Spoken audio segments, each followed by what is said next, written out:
जय हिंद प्यारे बच्चों। मैं डॉक्टर उमा पांडे स्वागत करती हूँ आपका इंस्टा संस्कृत में। इंस्टा संस्कृत जहाँ आपको मिलता है कक्षा 4 से लेकर 12 तक के व्याकरण बिंदुओं और पाठ्य पुस्तकों की सरल व्याख्या। आज संस्कृत व्याकरण के अंतर्गत हम कक्षा 9 और 10 के लिए व्यंजन संधि सीखेंगे। व्यंजन संधि का जो सूत्र है जशत्व संधि, झलाम जशोअंते। वैसे तो वो आपके सिलेबस में है, लेकिन उसका एक छोटा सा हिस्सा ही आपके सिलेबस में सम्मिलित किया गया है।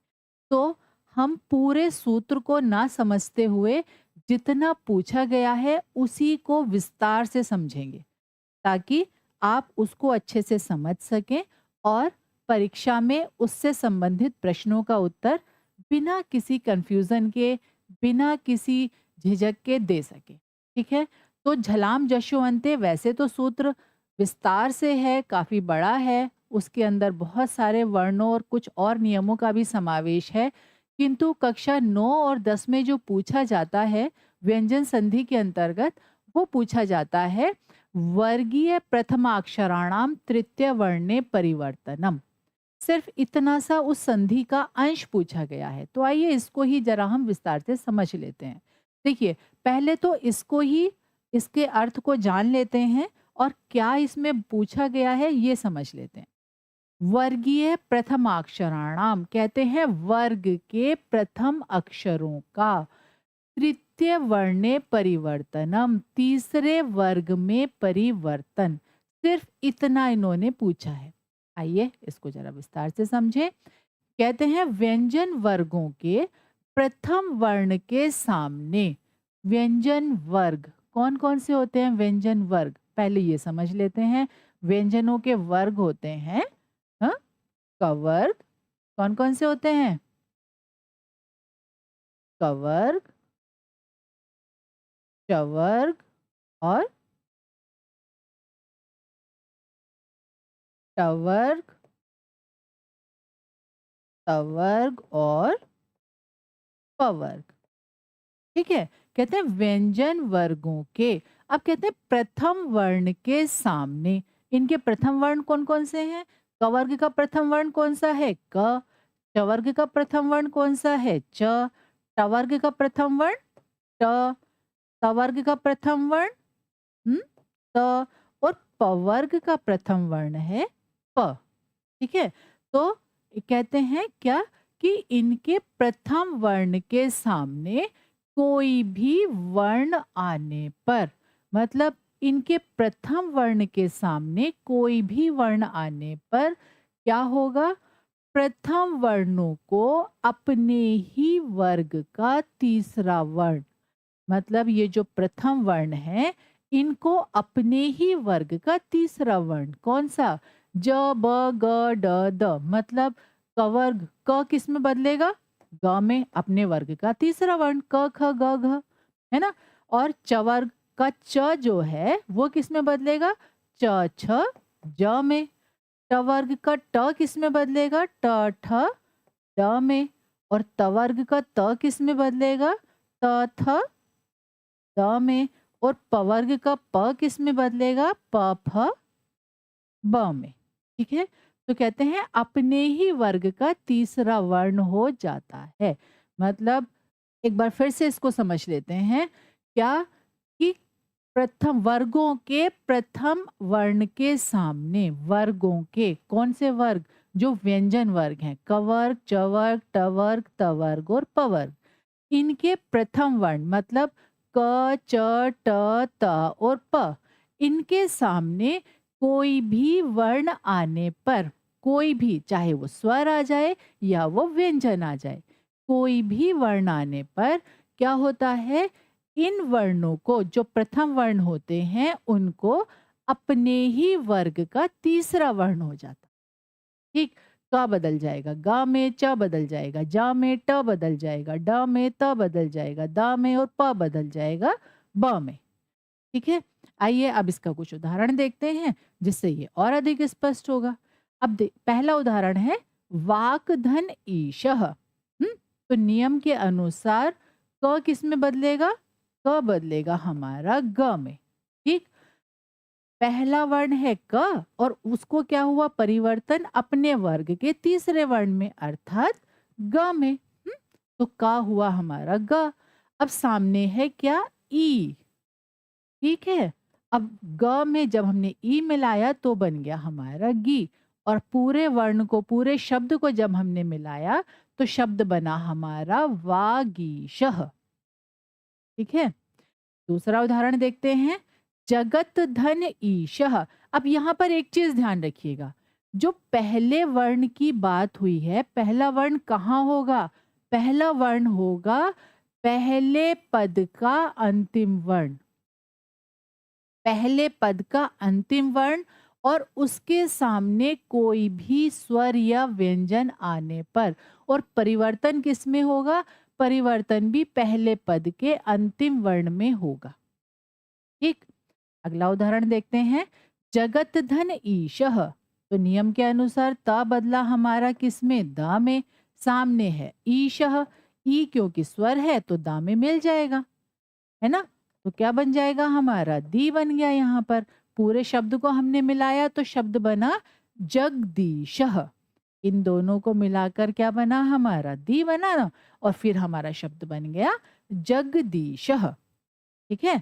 अगला उदाहरण। शट धन आननः। तो टा बदला हमारा ड में और फिर क्या है? सामने है आ। तो क्या बना? यहाँ पर हमारा बन गया डा और शट और डा, है ना? तो क्या बनेगा हमारा? अब ये दोनों तो मिलकर बन गया हमारा डा ये और बाकी के वर्णों को हमने फिर मिला दिया तो क्या बना? षडाननः। ठीक है। फिर आगे। दिक धन अंबरः। तो यहाँ पर पहले पद का अंतिम वर्ण क्या है? क और क नियम के अनुसार बदलेगा अपने तीसरे वर्ण अर्थात ग में। सामने है इसके अ। तो इससे क्या होगा? गा हमारा पूरा हो गया और शब्द बना हमारा दिगंबरः। ठीक है। अगला उदाहरण। अच धन अंतः। तो च बदलेगा हमारा किसमें? अपने वर्ग के तीसरे वर्ण में। च का तीसरा वर्ण ज। तो च परिवर्तित हुआ हमारा जा में। सामने है अ। तो क्या हुआ? हमारे स्वर जो स्वर है वो व्यंजन में मिलकर उसको पूरा कर देगा। ज हो गया। अब इन दोनों के बाद जो वर्ण बचे उनको हमने मिला दिया। शब्द बना अजंतः। ठीक है। शट धन दर्शनम। अब देखिए ट नियम के अनुसार बदल गया हमारा ड में। सामने क्या है? इसके द। सामने है इसके द।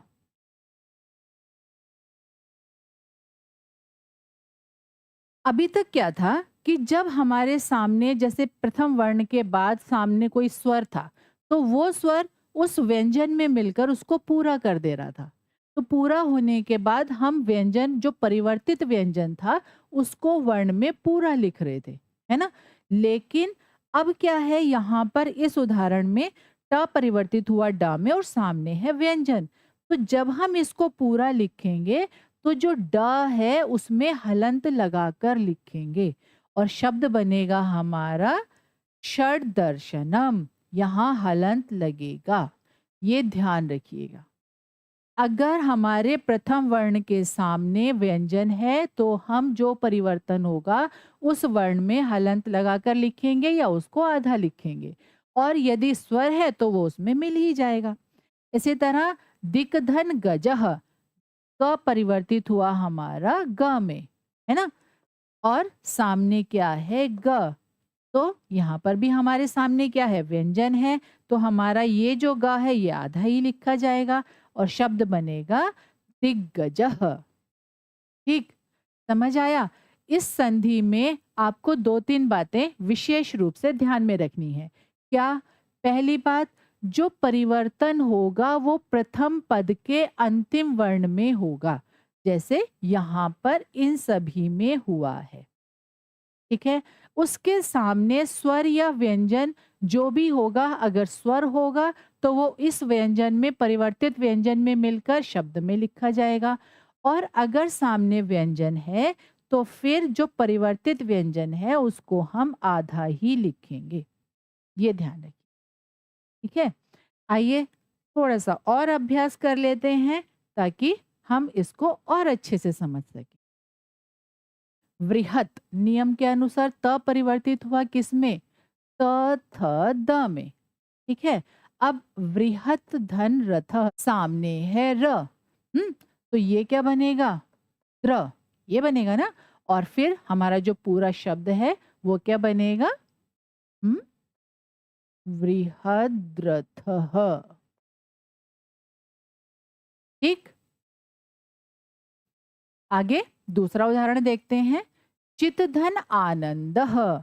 अब देखिए त परिवर्तित हुआ द में, सामने है अ, तो क्या बन गया हमारा? दा बन गया। अब पूरे वर्ण को हमने मिला दिया, इसमें तो परिवर्तन हो गया। पहले पद के अंतिम वर्ण में और दूसरे पद के प्रथम वर्ण में, इन दोनों को मिलाकर तो बना हमारा दा। और फिर पूरा शब्द क्या बनेगा हमारा? चिदानंदः। ठीक है? इसी तरह सुपधन अंतः। अब देखिए प किसमें बदला जाएगा? अपने वर्ग का तीसरा वर्ण प फ ब में, है ना?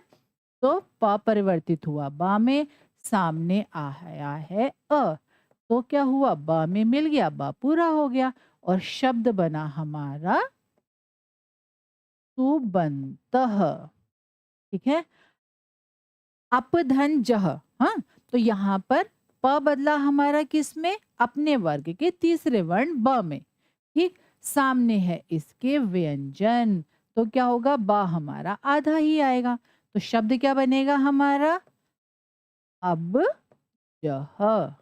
अब जह। ठीक है? इसी तरह सतधन उपदेशः। त में परिवर्तन होगा और त बन जाएगा हमारा द में, है ना? द और सामने क्या है इसके? उ।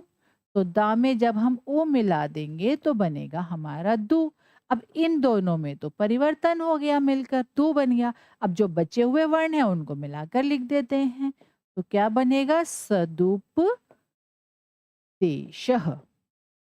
समझ आया? इन दोनों में मिलाकर बना हमारा दु, है ना? तो इन दोनों के स्थान पर हमने लिखा दु और यहाँ स और पदेशः ये हमने फिर मिला दिया यहाँ पर, तो शब्द बना सदुपदेशः। ठीक है? समझ आया? आइए एक बार फिर से पुनरावृत्ति कर लेते हैं। आज हमने सीखा व्यंजन संधि के अंतर्गत प्रथम अक्षराणाम तृतीय वर्णे परिवर्तनम, अर्थात किसी भी वर्ग के प्रथम अक्षर का तृतीय वर्ग में परिवर्तन। और वो तृतीय वर्ग में परिवर्तन किस में होता है? अपने ही वर्ग के प्रथम पद के अंत में यदि किसी वर्ग का प्रथम वर्ण है और उसके सामने कोई भी स्वर अथवा व्यंजन आता है, तो प्रथम पद के अंत में जो वर्ण है, अपने ही वर्ग का जो प्रथम वर्ण है, उसको अपने वर्ग के तीसरे वर्ण में परिवर्तन हो जाता है। बहुत ही सरल संधि है। एक बार बस ध्यान से इसके सूत्र को, इसके नियम को यदि हमने समझ लिया तो फिर इसके उदाहरण बहुत आसान हो जाते हैं। एक बात का ध्यान रखिएगा, जब भी आप संधि विच्छेद करें तो संधि विच्छेद करते समय हमेशा ये ध्यान रखें कि जो संधि हम विच्छेद करते हैं तो पहला पद और उत्तर पद दोनों पदों का एक अर्थ होना चाहिए। संधि कहीं से भी नहीं तोड़ देते, हमेशा दोनों पद अर्थयुक्त होने चाहिए, तभी हम दो पदों में संधि करते हैं। ठीक है? आशा है आज की वीडियो आपको समझ में आई होगी। अगर फिर भी कोई समस्या है तो कमेंट बॉक्स में ज़रूर लिखिएगा, आपकी समस्या को हल अवश्य किया जाएगा। इसी तरह की सरल वीडियो के लिए जुड़े रहिए इंस्टा संस्कृत। जय हिंद।